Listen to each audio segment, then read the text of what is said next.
Okay, guys, so I'm not really sure where we left off. I didn't realize that the video had stopped.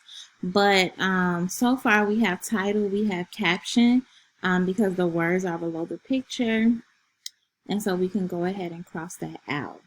So now let's go ahead and move on here. So here's where I was talking about where we will be able to see the picture, right? Here, guys, this is the table of contents, right? As you can see, you have the different topics that are going to be discussed in the book, and they tell you what pages they are on, and they are listed in order. Now, they're not listed in alphabetical order, but they're listed in order of how you're going to find them in the book. Okay, and so this is the table of contents. The table of contents is always going to be at the beginning of the book, right? When you first start reading, it's always going to be at the beginning, right? Okay. Now, cool. This right here, guys, is what I was talking about when I talked about text box, right? A text box is different from a caption because when you go back up to the caption is just like a small sentence describing the picture. The text box, on the other hand, is a paragraph giving additional information about what you just learned or about the pictures or the graphs. And so this is a text box, okay? And then last but not least here, guys, is now here you see that the title is all about ants, and then you have two different phrases that kind of look like titles too, is that these are called headings, right? Even though the title of the book is called All About Ants, this first paragraph is called Helpful Ants. This second paragraph is talking about the types of ants. So the headings basically give you information on what the different paragraphs are going to be about. Okay? And so for today, these are the only text features that we're going to talk about because later on in the week, we will discuss more. So we can go ahead and pretty much scratch out all of these because we named all of them, okay? Good. Now we can go ahead and go to our guided practice. Now, guys, for guided practice, this is a time where you will pause the video and where you will do it on your own first, and then you can replay it to see if you got everything right. And so here, guys, you're basically identifying what these text features are telling you, right? So first in the model, we labeled them. We know what they look like. Now in the guided practice, you're actually going to put it to practice and figure out, okay, what is this text feature telling me? Okay, and so some of the text features that they give you may not be what we kind of talked about in the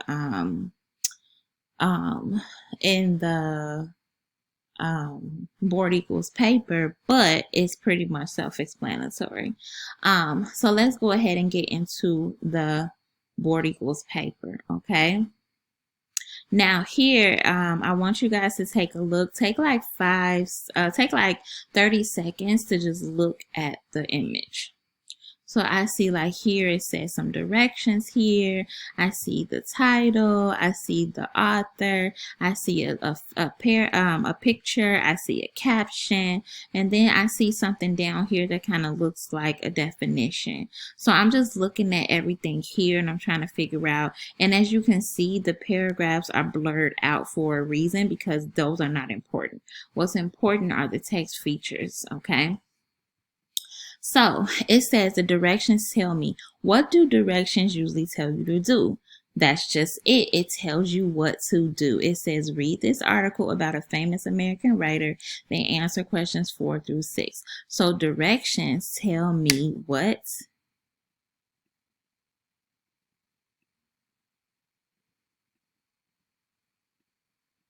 to do. Okay.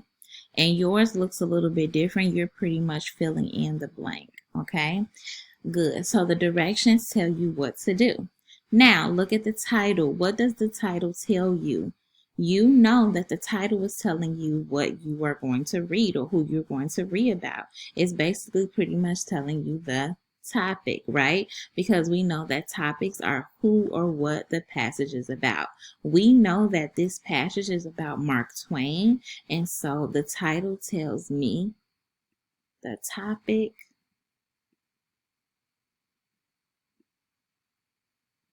And while I'm writing this, you are filling in the blank on your Google form, okay? It tells me the topic of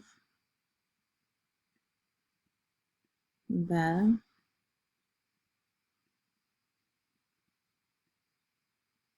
text, okay? So I know that in this particular text, they'll be talking about Mark Twain, okay? And then put a period. All right, good. Now, the graphic. Graphic is basically another word for picture or illustration. The graphic, it looks like it's giving me a picture of the topic. Tells me what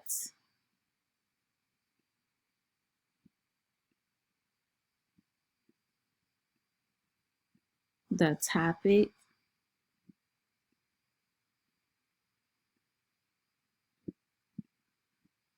and I know it's taking me a little while to do this. I'm trying my best to hurry up. But while I'm writing, you're writing as well. It tells me what the topic looks like, okay? So if you didn't know what Mark Twain looks like, it's giving you a picture now, and it's helping you to visualize who you're going to be learning about, okay?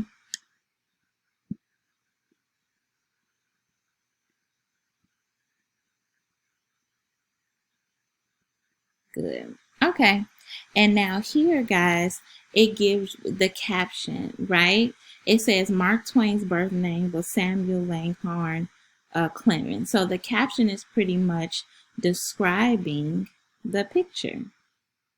Because if you didn't have that caption, you would have to make an inference on who that was, right?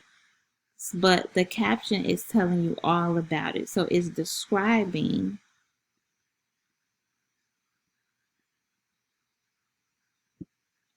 the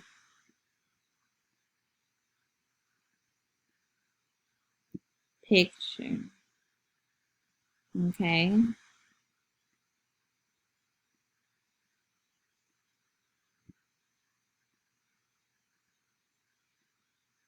And I know my writing looks a little weird with this, but just try to go with me. And then last but not least, this is called a footnote, guys. This is not something that we learned, but why not? We'll just go over it, okay? So a footnote basically gives you the definition of the bold word, right? Gives you the definition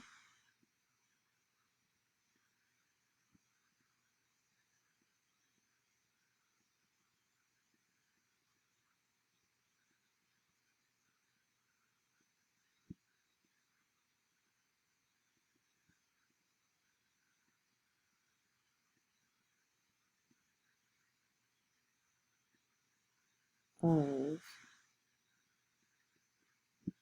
bold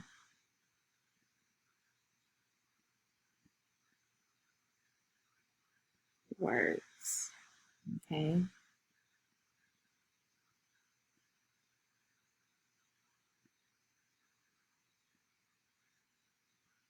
And guys, if you are having trouble reading these, then you could just replay. You could rewind the video and just listen to my voice, okay? All right, good. Okay, guys, so that was nice and simple. Now this is a time where you will begin your independent practice. It's pretty much the same thing that we just did. We labeled and we talked about what each text feature here told us, and so that's exactly what you're going to do for the independent practice. If you have any questions, feel free to meet me in my office hours from 10 to 10:30. Or you can just give me a call or give me a text, okay? All right, guys. Talk to you soon. Bye-bye.